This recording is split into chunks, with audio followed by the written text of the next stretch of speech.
I came to speak to someone who feels like they've been dropped in the middle of nowhere. You've been scrolling, searching, sitting in silence. You walk into a room and feel unseen.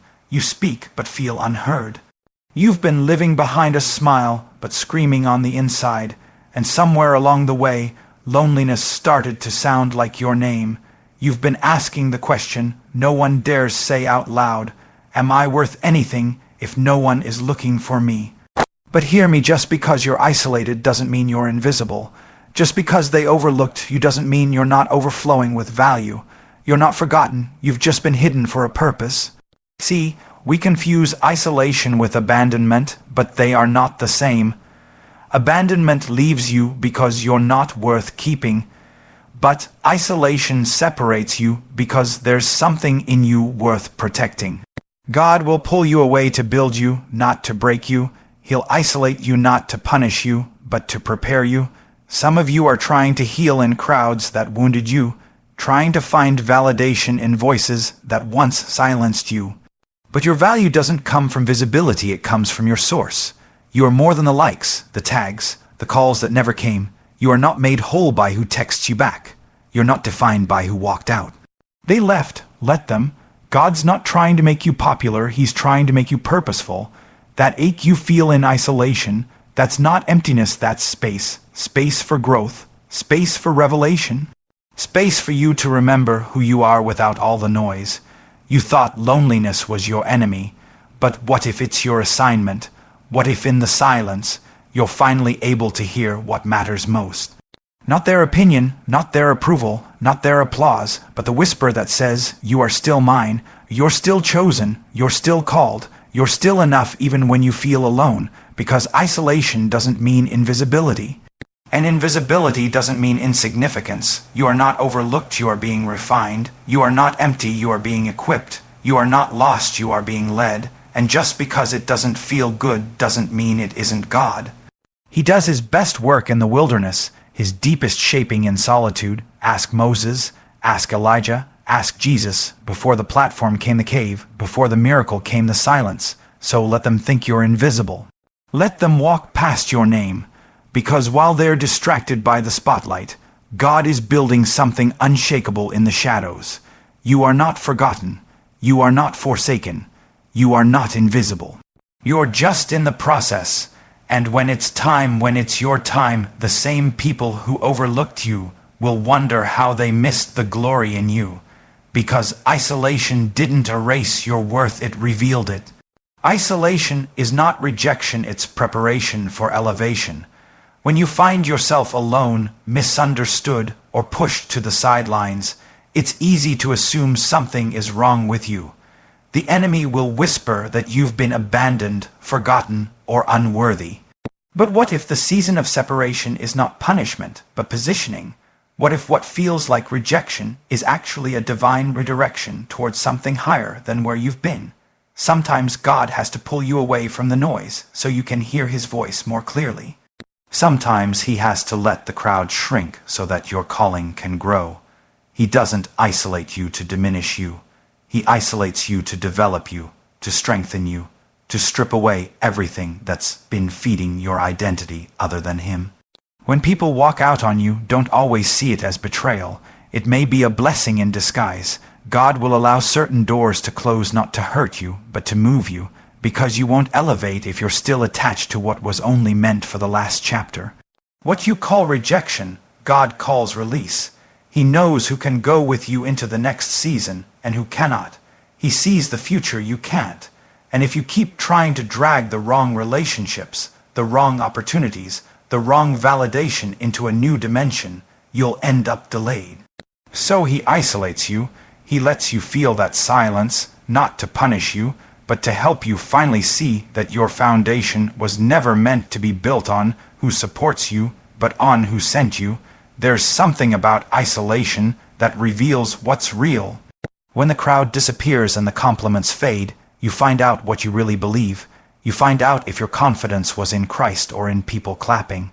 You find out if your identity was in their affirmation or in His anointing. And yes, it hurts. It hurts to be passed over. It hurts to watch others get called while you're still waiting. It hurts to give your all and still feel overlooked.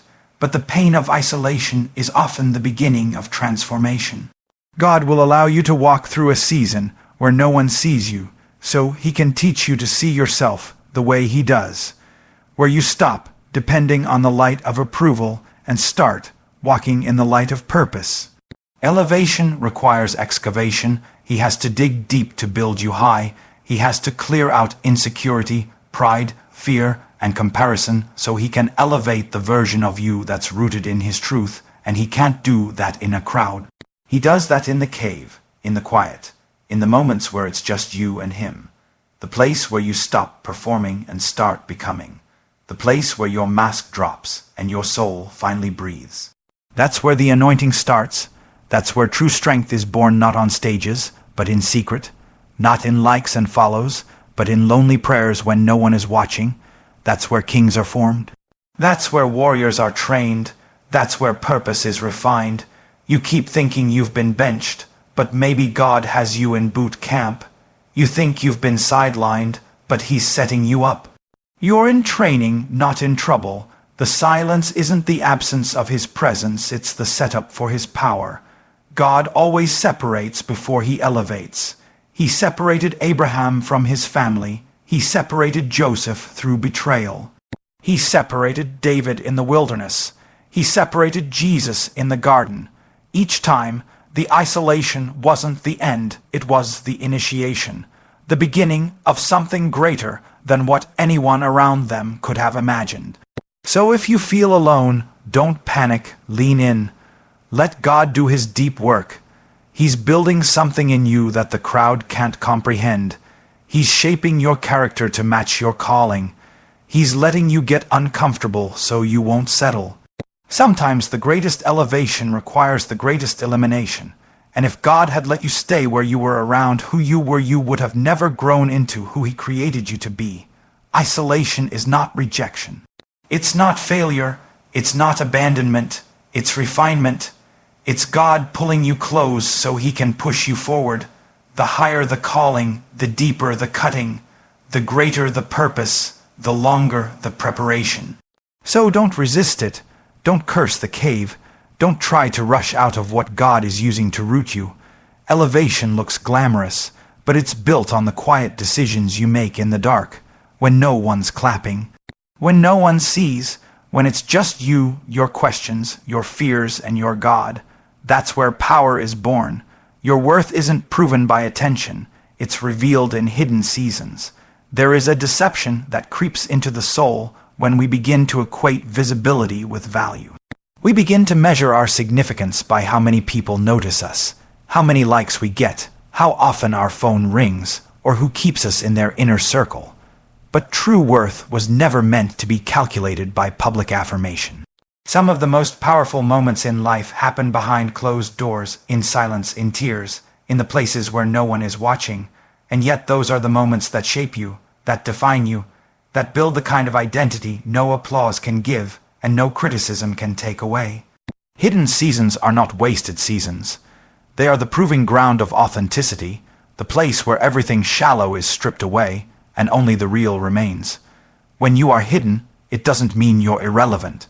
It means you are being refined. Hidden doesn't mean unworthy. Hidden means protected. There are times when God will hide you not because you're weak, but because you're valuable. Diamonds are formed underground. Oil is found deep beneath the surface. Roots grow in the dark. The most essential things in creation do their work in unseen places, and so do you. You don't need to be seen by many when you are already fully known by the one who matters most. You are not being ignored. You are being invested in. You are not overlooked.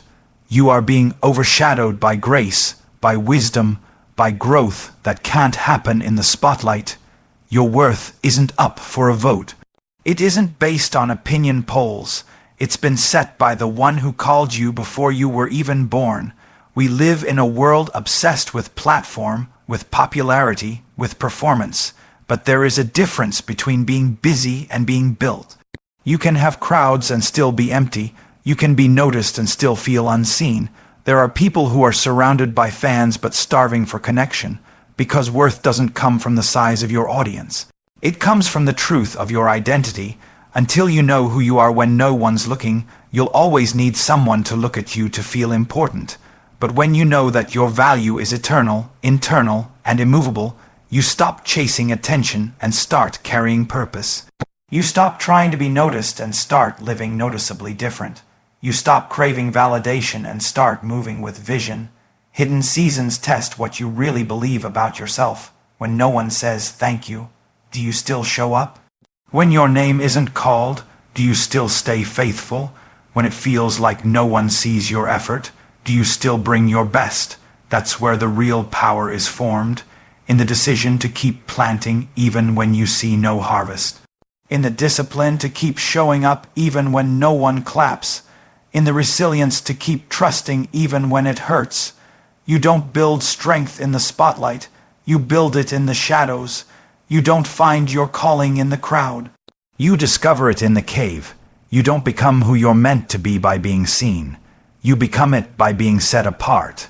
God is not in a hurry to show you off. He's more concerned with showing you who you are. And he will allow seasons of obscurity, silence, and separation to remove every false identity you've been wearing. He'll strip away every label you've borrowed from culture, comparison, and brokenness. He'll take away the noise so you can finally hear the truth that you are fearfully and wonderfully made, the truth that you were chosen before anyone knew your name, the truth that your worth isn't something to be earned, it's something that was already spoken over you by the creator of the universe. And when you start to walk in that truth, everything shifts. You stop begging for seats at tables you were never meant to sit at. You stop performing for people who don't even know how to value your gift. You stop dimming your light to make others comfortable. Instead, you stand tall in the grace that's been given to you.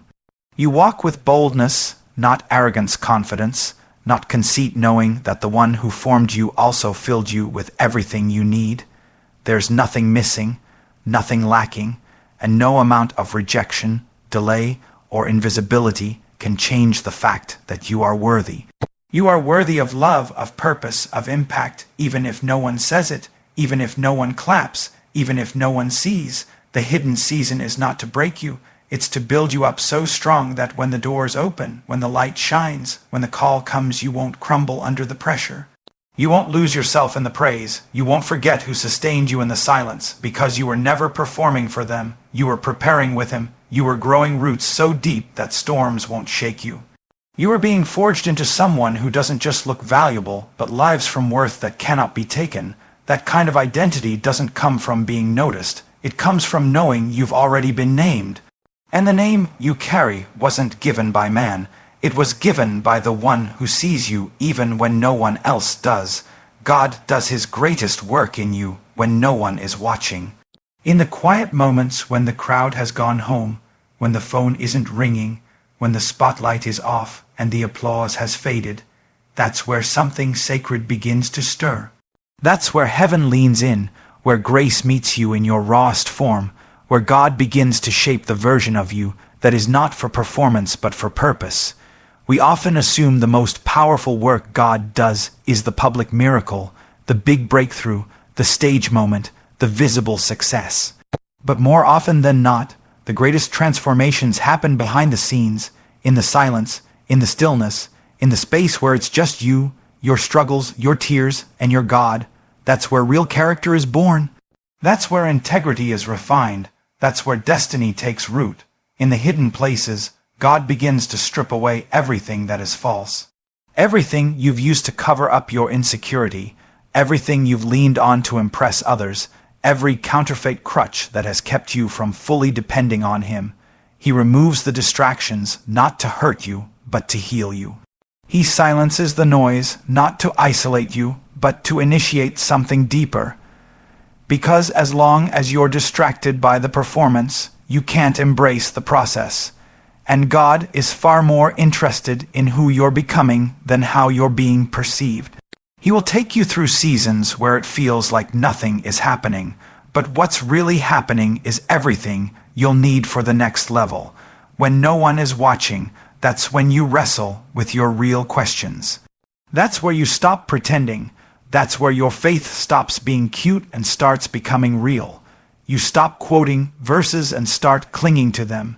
You stop putting on a face and start pouring out your heart. You stop trying to control the outcome and start surrendering the process. And in that surrender, God meets you, not with shame, not with judgment, but with presence, with peace, with power that doesn't always remove the problem, but will absolutely reshape your perspective. That power isn't loud. It doesn't always come with fireworks or flashing lights. It often shows up in whispers, in nudges, in gentle reminders that you're not alone even when you feel abandoned. The world trains us to chase attention. But God trains us to chase intimacy, and intimacy can't be built in the crowd. It's cultivated in the cave.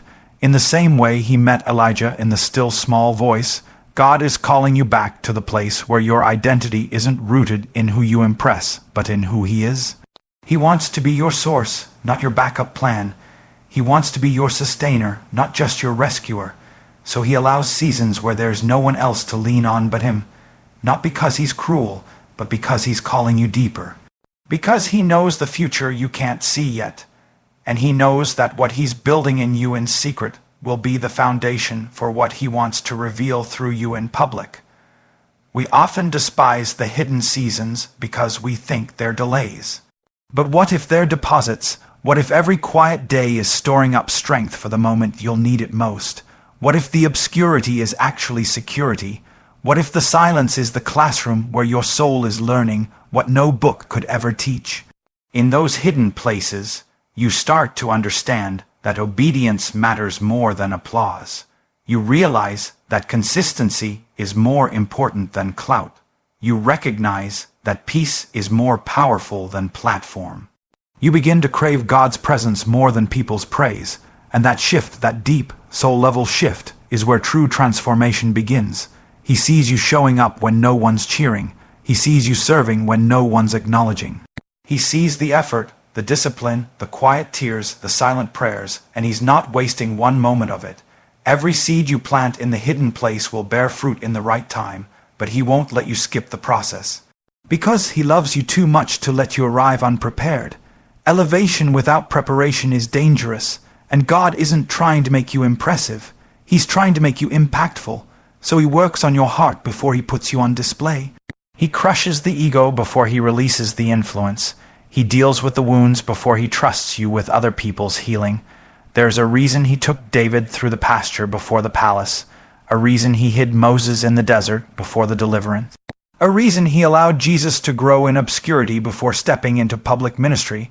The hidden season is not a punishment, it's a pattern. It's where God does His deepest work. It's where you become whole, not just gifted.